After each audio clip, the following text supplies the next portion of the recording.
Jonathan. And we're Creative for Learning. Today, we're back with our series, How to Leave on Time and Never Take Any Papers Home Again. And we're going to talk about the magic of chunking or batching. It sounds like something else. Chunking. Chunking, batching makes me think of cookies, both. Okay. It also makes me think of being sick. Sorry, that's chunking. I know, but okay. But really, what is that? We'll get to. So some typical tasks. We're gonna go through a whole list, and there's more. But typical tasks you might do during your day are planning or prepping resources, making photocopies, grading papers, sorting or going to the office, sending emails, answering emails, making phone calls to parents, collaboration or going to the bathroom, or eating. Yeah, eating. Batching. Just kidding. Oh, cookies. Back to cookies. Yes. They're jumping out at us. Oh, I'm hungry. Okay. Cookies. Okay. They're jumping out at us all day long, screaming at us for them to do them. Yeah, all these tasks, they're just coming at us. Do this now. Like, you get a new email, and then you get a new email 30 minutes later. They're just... They bombard our day. And so we have to be strategic about when we're going to do these things so that it can save us time and focus, really. Because each time one of those new things in, if we just let it control our attention, then we lose so much time in having to refocus and re-gear up and losing track of where we were. So there's this strategy called chunking, which means doing similar things at the same time.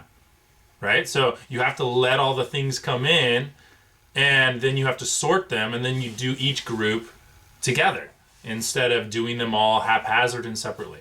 Mm-hmm. Then that way you also know you'll finish something, because you might be like me and have the tendency to start one thing and then see the other thing that needs to get done, and it feels urgent, so then you go to that. Yeah. So another reason to batch and chunk is because a lot of the things that go into certain categories get done at the same place. And we can spend a lot of time walking around campus. It's good for our Fitbits and our exercise, but it's bad for our time, because then we end up doing a lot of work at home when we're not being fit, and we're sitting on the couch eating and drinking a soda or wine or whatever, which is fun too, but isn't what we're actually wanting to do, because we want to get it done at work. So if we can do all of those things, similar things, in the same place, we save trips and save many valuable minutes during the day. So what are some of the ways that we can practice batching or chunking at school? One of them is with emails. Answer them all in one sitting if you can, or pick 2 sittings. I've talked about this in one of the other videos. I think it was to-do lists. But pick 2 times during the day and only answer emails then. And do them all together, and then respond to them. There's even ways that you can batch and chunk in answering your email. Get rid of all the ones that don't require thinking. Maybe you just have to put them in a file or delete them, and then look at the ones that require explanations and do all those together, because then you're in a thinking framework, and you can do that thinking together instead of going from deep thinking, like replying to an email that has conflict in it, to a not deep thinking back and forth. That messes with your brain and takes more time. So once you're in the deep thinking mode and in the I'm going to pay very close attention to my words and emotions mode, then stay there and do all those things right there. Maybe you save all of your office trips for the same exact trip, right? And you go to the office, you get all the things done there, boom, boom, boom, boom, which requires you to have a list so that you don't forget things there.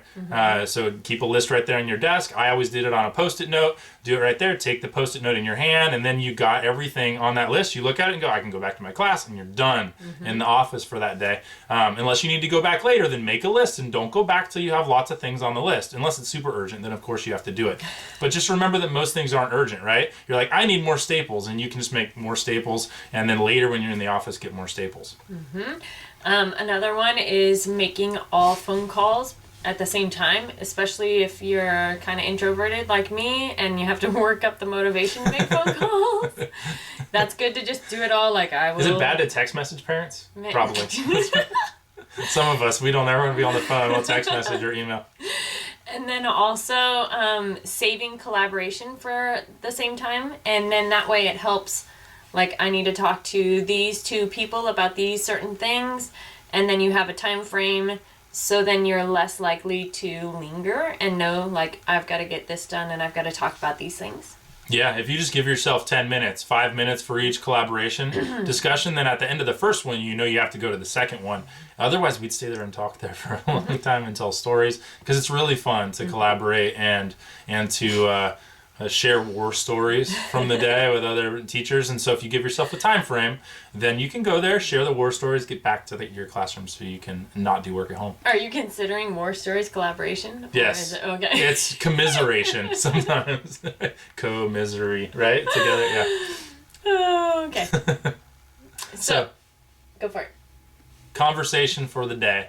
What area of your teacher life do you need to batch first? Right? What's the area that you tend to do pretty scattered? Think about the things you do during the day that you can batch, and let us know down in the comments so we can learn from each other. Have a great day.